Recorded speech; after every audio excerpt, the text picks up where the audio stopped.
July 13th. The year is 2026. The world is still. Here is what happened.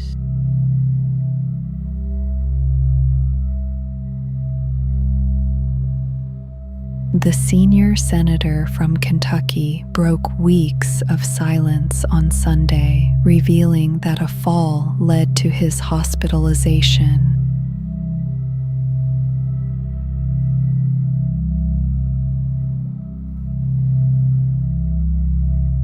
The senator, who is 84, said he was briefly unconscious around the time he was admitted and has since been moved to a rehabilitation facility.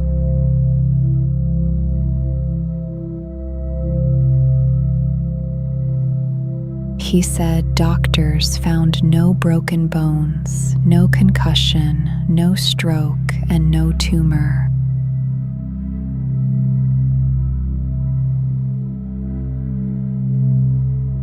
The senator's physician noted he has experienced several falls this year due to a post-polio condition from childhood.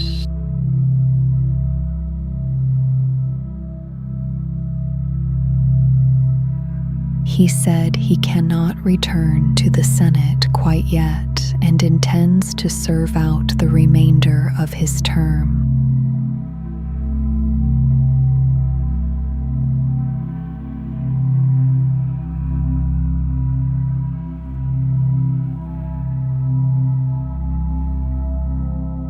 A retired United States general warned that renewed fighting between the United States and Iran could spark a wider regional conflict.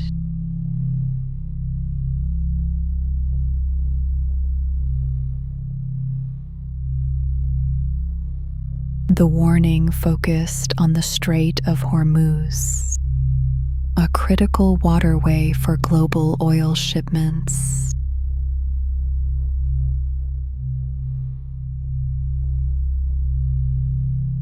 The general said both sides remain in a fragile position and that further attacks there could pull in other powers.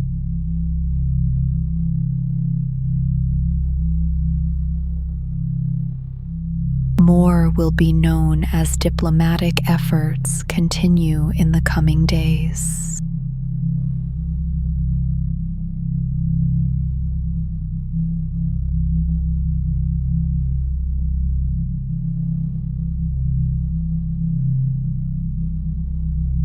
Typhoon Bavi struck China's eastern coast.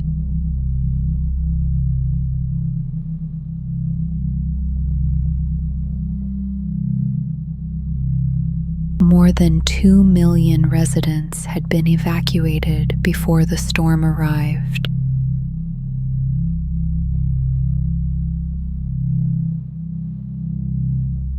It knocked out power and phone service across wide areas of Zhejiang province.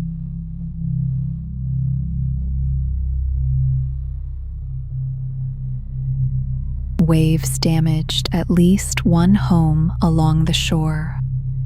Recovery efforts are now underway.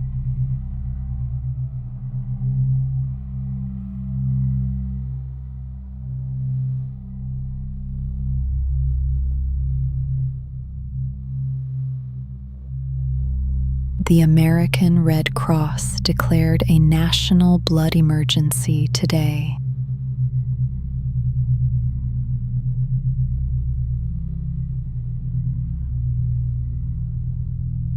Blood supplies fell by about a quarter last month, while demand rose at the same time.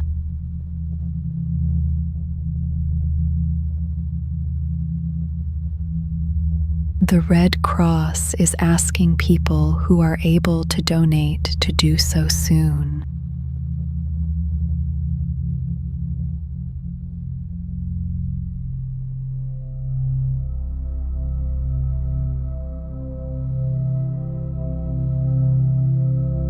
Researchers linked more than 2,700 deaths in England and Wales to heat waves in May and June.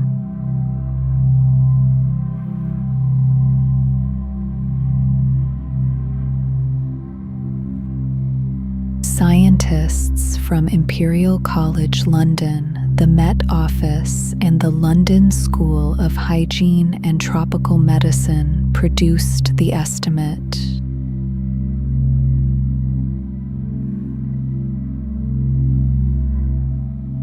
About 550 deaths were tied to the May heatwave and nearly 2,200 to the one in June.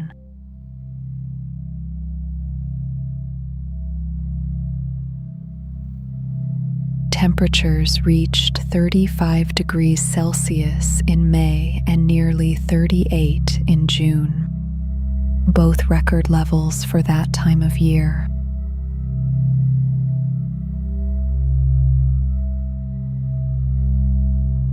Scientists said climate change made the heat waves more intense, raising peak temperatures by as much as 4 degrees Celsius above what they would otherwise have been.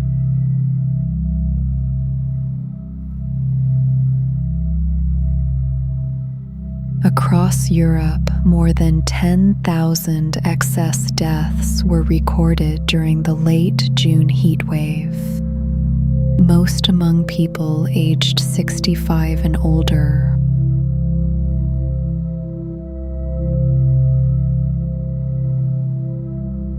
Health officials said an official count of heat-related deaths in the United Kingdom will be published in the coming weeks.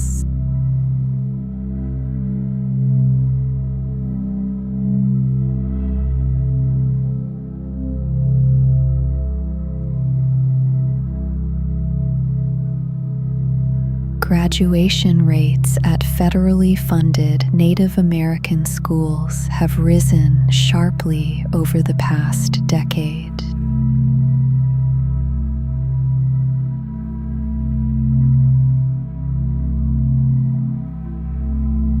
The Bureau of Indian Education, which serves more than 40,000 students across 183 schools, reported a 4-year graduation rate of 79% in 2025.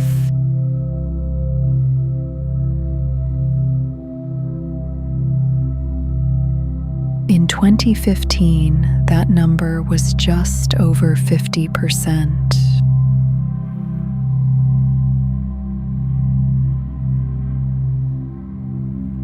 Officials attribute the gains to two things: local school innovations and a shift to more accurate data collection.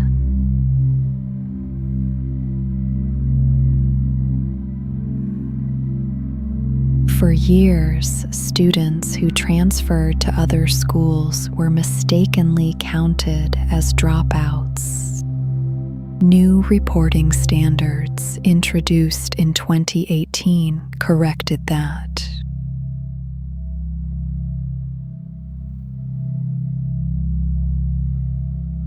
Some educators say the changes go beyond data, pointing to programs that connect students to career training as a reason more are staying enrolled and finishing on time.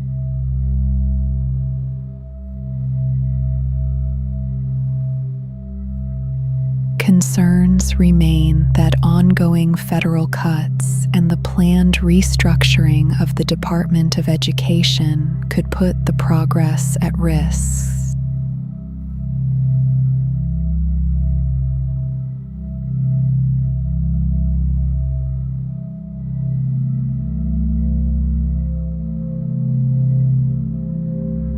Here is what happened.